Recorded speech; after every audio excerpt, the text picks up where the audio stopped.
Ne vous méprenez pas. Cet oiseau n'est pas là pour s'amuser, mais pour résoudre des problèmes qu'un jeune enfant aurait du mal à solutionner spontanément. Contrairement aux idées reçues, l'oiseau n'est pas idiot. Des naturalistes anglais tentent de briser cette légende. Pour y parvenir, ils ont mis au point toute une série de tests. Ce sont des expériences classiques qui ont été effectuées déjà avec des rats ou avec des oiseaux et qui ont toutes pour objectif d'étudier le comportement de l'animal, son pouvoir de mémorisation dans certaines circonstances et également son pouvoir d'apprentissage. Mais pour ces tests, les ornithologues n'ont pas choisi n'importe quel oiseau. Ils ont sélectionné des mésanges. La mésange, c'est un oiseau qui est particulièrement doué pour ce genre de sport, puisqu'elle est habituée à chercher sa nourriture dans tous les endroits possibles et imaginables. Elle peut se suspendre aux pattes par les branches à tête en bas, et c'est un oiseau qui est vraiment très très vif.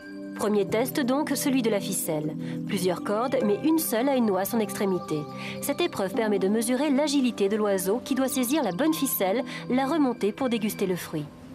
Le stimulus est très très important si on veut obtenir des bonnes réponses. C'est sûr que la nourriture, surtout dans un cadre où la nourriture quotidienne a été limitée, voire restreinte, c'est sûr que c'est ce qui marche pour le plus grand nombre d'espèces, ce qui marche le mieux. Deuxième exercice, la logique. Le principe, soulever 4 trappes consécutives pour délivrer une récompense. Regardez bien, la mésange examine d'abord le dispositif avant de résoudre parfaitement l'énigme.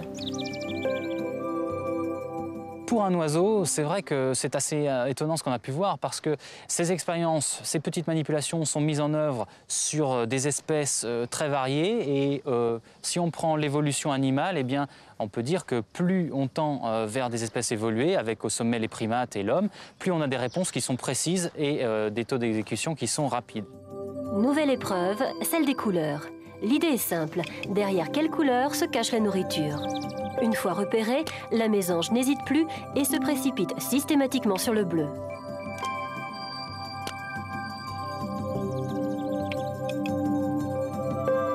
Dernier test, les allumettes.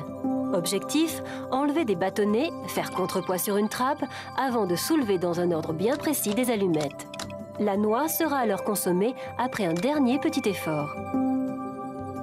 Plus la séquence va être longue, plus il va être difficile pour elle de la résoudre. Et si on considère qu'un problème simple va être assimilé à une certaine vitesse, il est évident qu'un problème plus complexe, ça va prendre plus de temps, peut-être pas en temps absolu, mais en nombre d'essais pour résoudre le problème. Un oiseau, quelques grammes de plumes, mais ni son poids ni sa taille ne sont proportionnels à son quotient intellectuel qui, bien évidemment, ne peut se calculer. Parler d'intelligence en ce qui concerne les animaux, c'est très délicat d'un point de vue scientifique parce qu'il est déjà assez difficile de parler d'une pensée consciente, c'est-à-dire est-ce que les animaux ont conscience de ce qu'ils font lorsqu'ils font cela, et parler d'intelligence, c'est beaucoup trop avancé. Disons qu'on évalue les capacités des oiseaux à résoudre des problèmes qui, s'ils sont compliqués, demandent peut-être une phase 1 de conditionnement et éventuellement de réflexion, mais c'est ce qui est recherché. Même si ces mésanges sont quelque peu conditionnés, c'est-à-dire entraînés à ces exercices, vous savez désormais ce qu'est une cervelle d'oiseau.